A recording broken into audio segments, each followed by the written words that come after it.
The process with MSC is where you have an independent group of scientists, managers, and others reviewing the fishery, the available knowledge, and exploring then both the state of the biomass, potential impacts on the ecosystem, and the krill fishing or the fishing technique that is actually being used.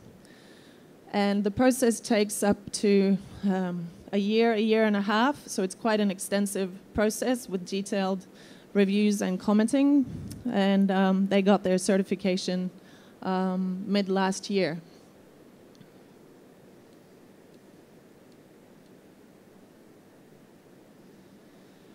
So in the Southern Ocean, the current fishery is mainly taking part in area 48.1 to 4, which is up here. And the total catch limit for this area has been set to 5.61 million tons.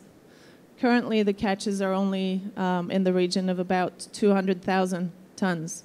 But concerns are obviously raised about whether or not this fishery will expand to this level where you can seriously, or you can get some serious consequences. But for the Antarctic continent and the Southern Ocean overall, the total catch limit is in the region of 8.6 million tons. And this was actually increased last year due to the revised biomass estimate. The krill fishery is managed and regulated by an institution called CAMLR, and it's quite a mouthful. It's an acronym that stands for the Convention for the Conservation of Antarctic Marine Living Resources. And it was originally called the Krill Convention because its initial goal was to protect the krill when the fishery was expanding in the early 80s. So it was founded in 1981, and it is actually considered to be one of the most, or one of the world's leading fisheries management organizations. It manages an area of about 10% of the world ocean, and they've developed both robust research programs, and they've also applied quite substantial management practices and conservation measures to ensure the sustainability of resources in this region. WWF has been working actively with CAMLR for numerous years, and we're represented at their annual meetings that takes place for 2 weeks at the end of each year. And we're both represented on an independent delegation, but also on individual national delegations.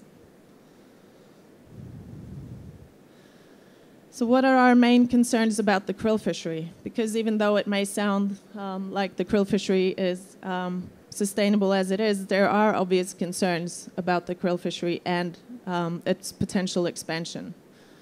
Our main concern is obviously the potential for localized depletion, meaning if all the krill catch is taken in one specific small area, this can have huge implications for land-based predators, because these land-based predators, such as seals and penguins, have restricted foraging ranges, and if you take out all the krill in one small area, there will be no krill for them to feed on. So what we have been pushing for quite urgently is some kind of spatial division of catches.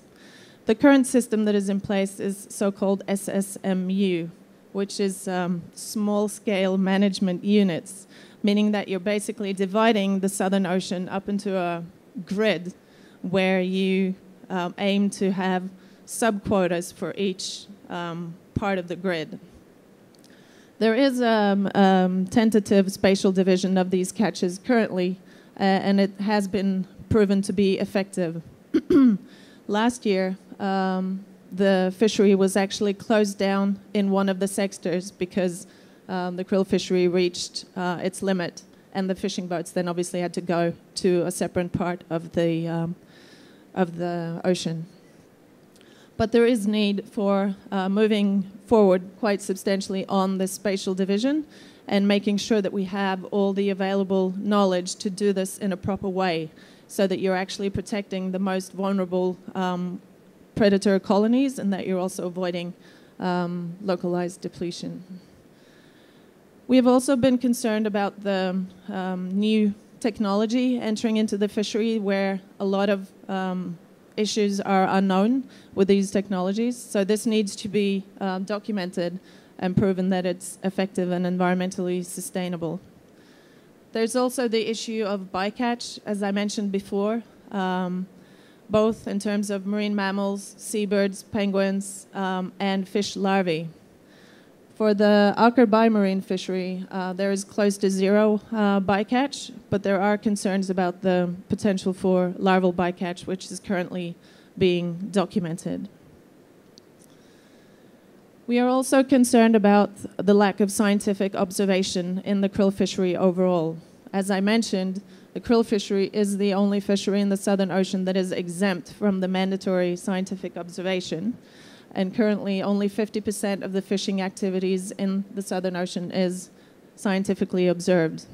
That's why we're very happy that Aker at least have 100% scientific observer coverage on their vessels, and we hope that they will help us in getting 100% scientific observer coverage also on all the other krill fishing vessels operating in the area. Probably the biggest challenge in the Southern Ocean today is the lack of knowledge. We still don't know the details about the dynamics of the krill population, both in space and time. There is huge interannual and annual variation, both in their biomass and their distribution, which also makes it extremely challenging to have adequate management measures in place. There's also a lack of knowledge in terms of predator populations, their feeding ranges, their breeding sites, their distribution, both spatially and in time, and the potential impacts of both climate change, ocean acidification, and krill fishing. So there is an urgent need for both increased research, but also monitoring of the existing sites of predator colonies to make sure that you avoid any potential conflicts between krill fishing and the predators.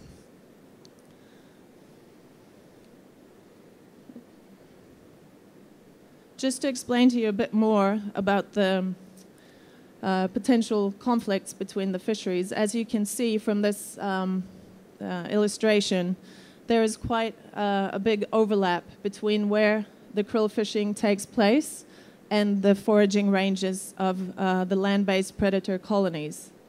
This obviously means that if you're taking out all the krill in these areas where the land-based predators such as Adelie penguins, gentoo penguins, chinstrap penguins, fur seals, and so forth forage, there may be conflicts. So by documenting extensively where they are foraging and also where the krill fishing is taking place overall, you can avoid this by setting aside, for example, fisheries protected areas or scaling down the fishery in certain areas where there is a high potential of a conflict.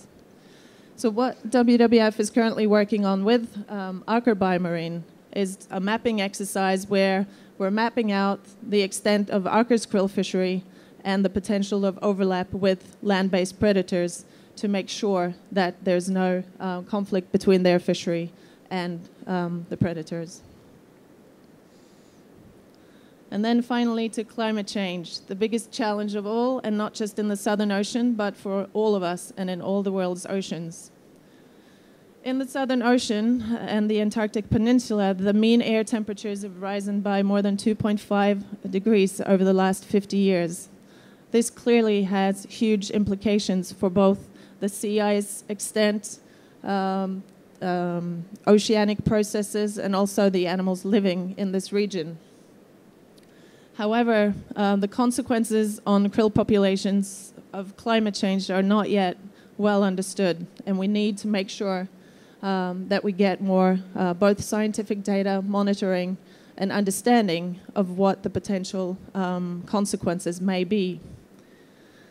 We have indications, though, that the reductions in sea ice cover removes both the shelter, making the krill more vulnerable to predators such as whales and seals, but also that it removes potential food sources from them, because during the wintertime, krill actually feed by scraping off algae and food from underneath the ice. So if you remove the